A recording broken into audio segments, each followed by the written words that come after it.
کہ خدا کی قسم اللہ تعالیٰ فلاں شخص کو کبھی معاف نہیں کرے گا۔ وَأَنَّ اللَّهَ تَعَالَى قَالَ، اس پر اللہ تعالیٰ نے یہ فرمایا، مَنْ ذَا الَّذِي يَتَعَلَّى عَلَيَّ، یہ کون ہے جو میرے اوپر حکومت کرنے والا آ گیا، جو میری طرف سے حکم لگا رہا کہ میں کبھی معاف نہیں کروں گا۔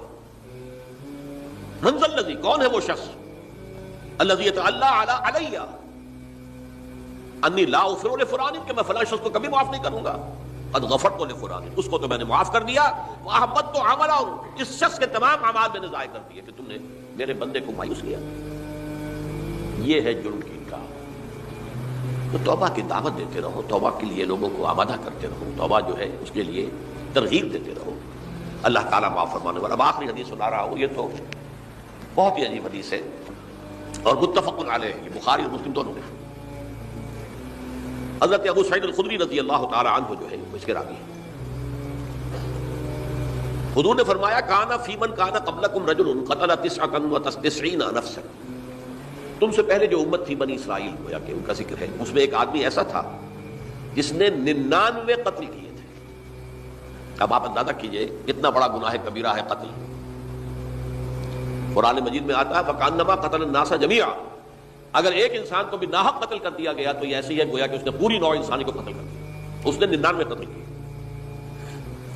فہل لہ من توبۃ، پھر اس کے بعد یہ ہوا کہ اس کے اندر توبہ کا جذبہ پیدا ہوا۔ فسأل عن اعلم اہل الارض، تو اس نے پھر سوال کیا، لوگوں سے پوچھا کہ زمین میں رہنے والوں میں کون سب سے بڑا عالم ہے۔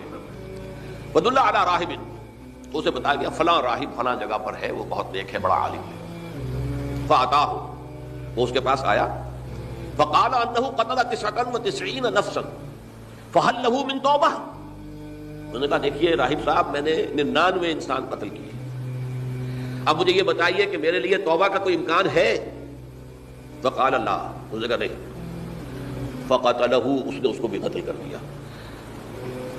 فکمل بہ 100، اپنی سینچری مکمل کر لی، مطلب 99 کے بعد ایک کی کسر تھی، اس کو بھی قتل کیا، 100 پورے کر لیے۔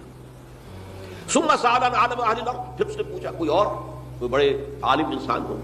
فدل علی رجل عالم، پھر اس کی رہنمائی کی گئی ایک بڑے عالم شخص کی طرف۔ فقال انہ قتل 100 نفس، تو اس نے وہاں جا کر کہا کہ میں 100 انسان ہلاک کر چکا ہوں، قتل کر چکا ہوں۔ فہل لہ من توبہ، میرے لیے توبہ کا کوئی امکان ہے؟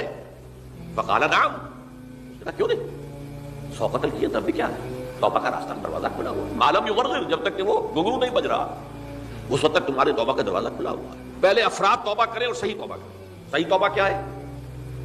ہماری زندگیوں میں کوئی حرام شے ہے فوراً نکال باہر، ہماری معاشرت میں اور اس معاشرے میں رہتے ہوئے جو قانون ہے جس کے ہم پابند ہیں، ہم کسی زانی کو رجم نہیں کر سکتے، ناممکن ہے، یہ تو قانون ہی بنے گا تب ہوگا۔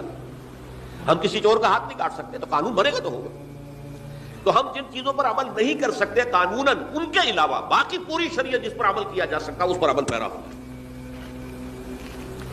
سود میں بند نہیں کر سکتا، بینکوں کو میں آگ نہیں لگا سکتا،